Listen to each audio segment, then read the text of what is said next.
सुनेगी तो इसी तरह से हम लोग भटकेंगे। कब तक वो हम लोग को भटकने के लिए, कब तक हम लोग को सड़क पर लड़ने के लिए छोड़ेगी, वो तो हम लोग संघर्ष करते रहेंगे। लेकिन जब तक हम लोग की मांगे पूरी नहीं की जाएगी, क्योंकि और सब समाज का आप देखते होंगे कि हर समाज, चाहे सिख हो चाहे राजपूत हो, सभी लोगों का अपना अपना रेजिमेंट है।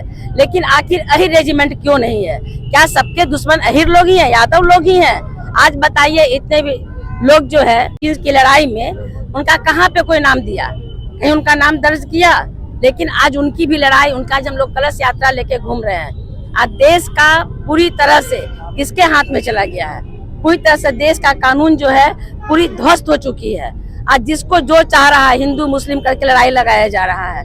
तो उस सब से हटकर हम लोग उस सब चीज से दूर हटकर हम लोग अपने समाज की लड़ाई लड़ रहे हैं। और जिस तरह से दूसरे समाज के लोग अपने अपने समाज के लिए लड़ाई लड़ रहे थे, उसमें हम लोग कहीं ना कहीं बहुत दिनों से लड़ रहे हैं, जिसमें हम लोग को कोई सुनने वाला नहीं है।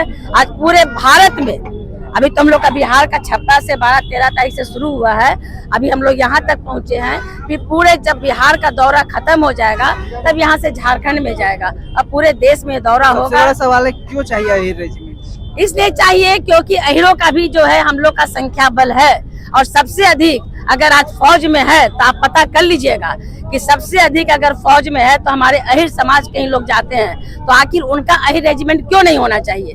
राजपूत लोग का रहना चाहिए, सिख लोग का रहना चाहिए, जाट लोग का रहना चाहिए, फिर अहिर लोग का क्यों नहीं होना चाहिए?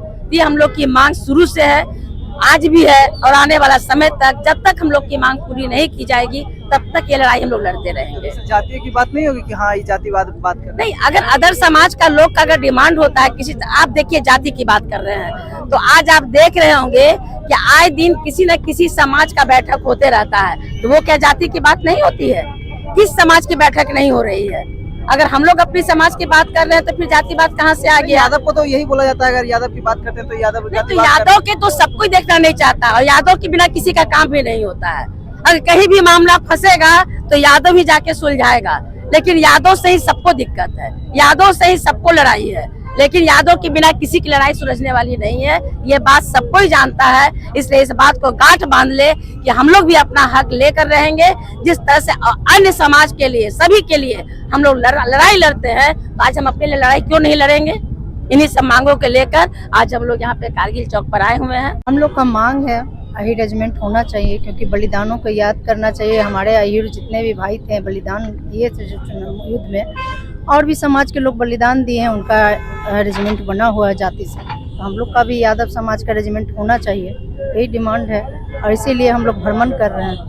कब तक ये भ्रमण होगा? 18 नवंबर तक दिल्ली के जंतर मंतर पर। जंतर मंतर तक जाइए। हाँ, जंतर मंतर तक। क्या बोलिएगा? देखिए, अहिर रेजिमेंट बनाने से लाभ पूरे देश को होगा। ठीक है, अहिर रेजिमेंट एक नाम है, लेकिन सबसे पहले अहिर होने से पहले वो एक सैनिक है। सैनिक पूरे देश के लिए लड़ता है, देश के हर जाति के लिए, हर धर्म के लिए, देश की सुरक्षा के लिए, देश की सीमा के लिए। ठीक है, यह मांग जो अहिर रेजिमेंट का है, जो संगठन उठाया है, संगठन में ऐसा नहीं कि नाम अखिल भारतीय यादव महासभा है तो सिर्फ यादव जाति ही इन्वॉल्व है, लेकिन जो शहीद रेजांगला की लड़ाई में यादव जाति से थे। इसलिए इसको सरकार को, समाज को, किसी भी जाति, किसी भी धर्म के लोगों को एक सम्मान के नज़र से देखना चाहिए।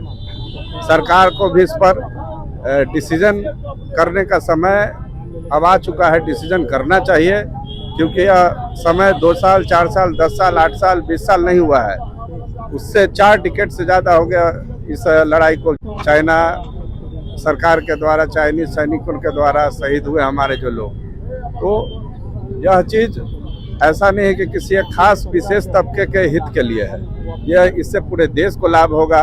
खास करके यादव जाति के सैनिकों में एक उत्साह जाएगा और सम्मान भी मिलेगा, यही बात है। इसका लड़ाई हम लोग दिल्ली तक लड़ेंगे। अगला जो कलश यात्रा है, इसका फाइनल समापन दिल्ली में होगा। पूरे भारत में भ्रमण करने के बाद, जिस दौरान आज पटना पाटलिपुत्र की धरती है, अब ये धरती कोसों की धरती से भी हम लोग जानते हैं, चाणक्य यहाँ से शासन किए हैं, तो उनके भी नजरिए से देखा जाए तो अहिर रेजिमेंट बनना चाहिए। और आज के शासन को तो जरूर समझना चाहिए, चाहे राज्य में हो या केंद्र में। इसलिए हम लोग इसको चाह रहे हैं कि जल्दी से जल्दी पूरा कर लें, यही